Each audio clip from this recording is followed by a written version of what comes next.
Hello အားလုံးပဲမင်္ဂလာပါအင်္ဂလိပ်ဝတ်ခွန်ကနေပြန်လဲကြိုဆိုလိုက်ပါတယ်ဒုတိယမြောက်နေ့မှာတော့ကျွန်တော်က noun ရဲ့အမျိုးရင်းဖြစ်တဲ့ pronoun ကိုကျွန်တော်ရှင်းပြမှာဖြစ်ပါတယ်။ဘာကြောင့် pronoun က noun ရဲ့အမျိုးရင်းဖြစ်ရတယ်လဲဆိုလို့ရှိရင် noun ကိုပြန်လဲပြီးတော့အစားထိုးပြီးတော့သုံးထားတာကြောင့်မလို့အမျိုးရင်းလို့ကျွန်တော်သတ်မှတ်လိုက်တယ်ပေါ့နော်။ဟုတ်ပြီ what is pronoun pronoun ဆိုတာပါလေ pronoun ဆိုတာ noun substitution noun ကိုအစားထိုးခြင်းပဲဖြစ်ပါတယ်ပထမဆုံးကျွန်တော်ရှင်းပြမယ်နာမ်စာအမျိုးအစားက subject pronoun ပြုလုပ်သူနာမ်စာလို့ခေါ်ပါတယ်အဲ့ဒီနာမ်စာတွေကကျွန်တော်တို့စာကြောင်းရဲ့ရှေ့ဆုံးမှာ subject နေရာမှာအဖြစ်အသုံးပြုလေ့ရှိပါတယ်ဥပမာ I ကျွန်တော်သည် you တင်တို့သည် he သူသည် she သူမသည် it ထိုဟာသည်၎င်း we ကျွန်ုပ်တို့သည် they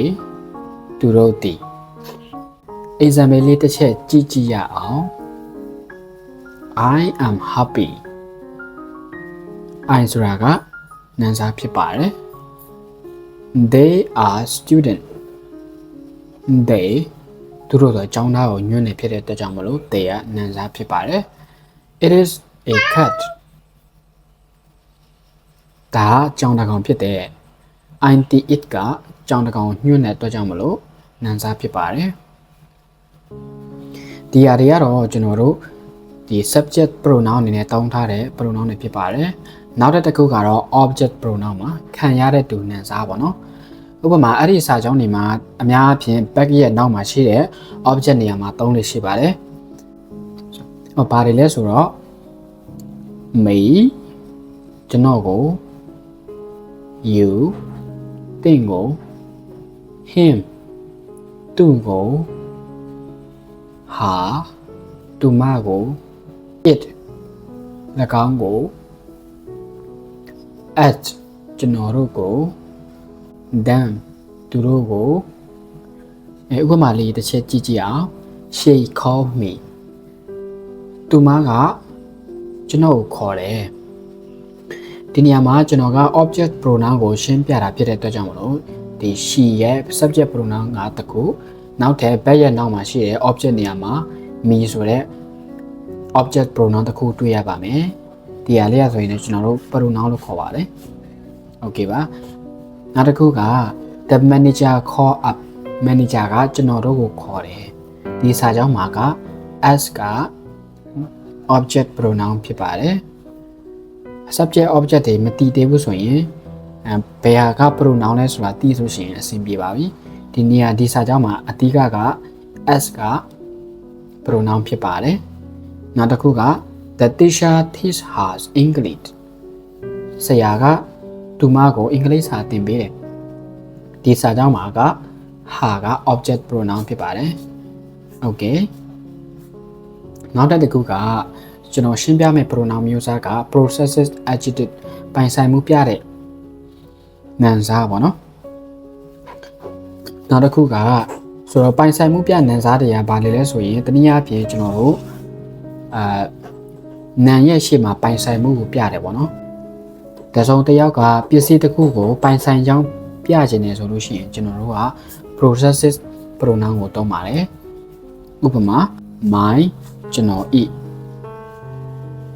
your သင် eat his သူ eat her သူမ eat it ၎င်း eat ours ကျွန်တော်တို့ eat their သူတို့ eat okay as an example ကျွန်တော်တို့ဥပမာလေးတစ်ချက်ကြည့်ကြည့်အောင် this is my book ဒီဟာကငါရဲ့စာအုပ်ဖြစ်တယ်